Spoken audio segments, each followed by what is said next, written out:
All right, folks, Ben walks in my office with a Gobrecht dollar. Gobrecht or Gobrecht?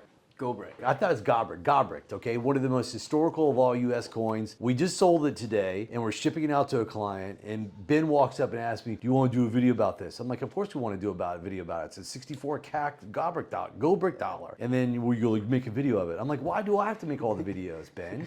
You know about Gobrecht dollars. So there you go. So coin of the day is this awesome ass Gobrecht dollar that we just sold. Hold on, let's get all these silver dimes in. Go ahead. It's the original metal alignment, 1836. You don't even know what the hell you just said. I don't even know the mintage on it. Yeah, it's rare. It's rare. It's technically a pattern, and what makes it so amazing is that 1 year later in 1837, the half dime adopted the design, the dime adopted the design. Then a year later in 1838, the quarter and half dollar. Then 2 years after that, the seated dollar. So it was very instrumental in the design of all of our coins. I think what makes it really cool is that big old flying eagle in the back. So cool. Yeah. It's really ahead of its time. When that kind of design was adopted for the flying eagle cent. What are we doing over here? What's this? The top right tab, Seth. Right, there you go. Yeah, there we go, baby. Okay. So this is part of the private client group that we have, like at Goldman Sachs. Clients come in here, we kind of clean up a little bit. We always have like bags of wheat cents, but we blow up coins on this little TV. That's a big TV, and it makes, you could really appreciate the coins. It's nice. Because, a lot of people, this may come surprising, most like bigger collectors, they really don't know anything about coins, and they don't know what to do when they hold a coin. I'm just saying it, That's why they come to us, so we can teach them. But when you blow up a coin like this, full straight, they understand it. They go, oh, wow, that's so cool. I mean, look at that. PCGS, good job with that.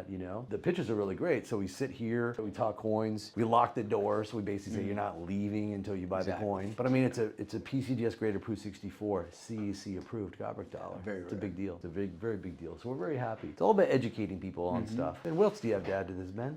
Check out our website. Yeah. So I haven't posted in a couple of days, but check it out. Yeah, right. Yeah, there you go. Yeah, Ben's gonna post more new purchases. Yeah. But why don't you tell us a little bit about the collector? Like, what do you think is his next coin that we're gonna get him and stuff? He leaves it all up to us. It's all about relationships. He's building a couple different sets right now. So he's building Lincoln set, Buffalo set, Walker set, and then Stanley Recorder set, which is my favorite set. So hopefully we'll get him some of those soon. But yeah, I mean, he's got really good taste in coins. He's picking out some classic rarities like the Gobrecht dollar. He has 1895. Got some big deal coins. Yeah. So he's looking to us to find him more and more coins. The challenge is he's newer to the game, and so it's a lot of education. And I think a lot of people have these expectations on the coins they want. And then when we tell you, no, those are just garbage, even though they're expensive.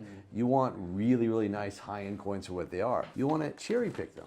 Not all Proof 65 Morgans, folks, are the same in terms of eye appeal and quality. So if you're building a great collection for the long haul, why don't you pick out the best for what it is and maybe pay a little bit more? That's just the way I look at things. It's like, if you're in the market for a 5-year-old or a 3-year-old Mercedes G-Wagon, these big fancy cars that everyone wants, why don't you try to find the best used model that you could find? You know what I mean? It's not about which one has the lowest miles or which one's the cheapest price. That's usually the worst one to get. It's aesthetics, and that's why people engage us and talk to us about coins. That was actually a fun time. It was a lot of fun. Yeah, it's a lot of fun. We just chill out, hang out, talk coins, and then poof, they're gone, and then the coins are gone. It's kind of sad though when the coins are gone, like right? Baby's leaving.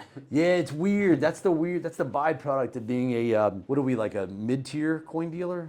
Lower, we're trying. Yeah, we're blue collar. The hardest part is when these great coins go. I mean, you're happy, and obviously we're a business. We need to make a profit. Ben's got a huge lunch bill. We have to pay Vinny's stack bill, but it is like what I say. It's like we own a dog rescue center. We know all the dogs. We take care of the dogs, and then families come and they talk to the dog, and then all of a sudden we miss Rover. Where's Rover? You're gonna miss this coin in the morning, right? Yeah. And then a few days later it goes back, and then for the next several years, foster home for coins. we had this great. Remember that Bruce 64 CAC Gobrecht dollar? Gobrecht. But if you guys, I also want you guys to state in the comments, do you like this coin? And is it Gobrecht or Gobrecht? All right, that's it.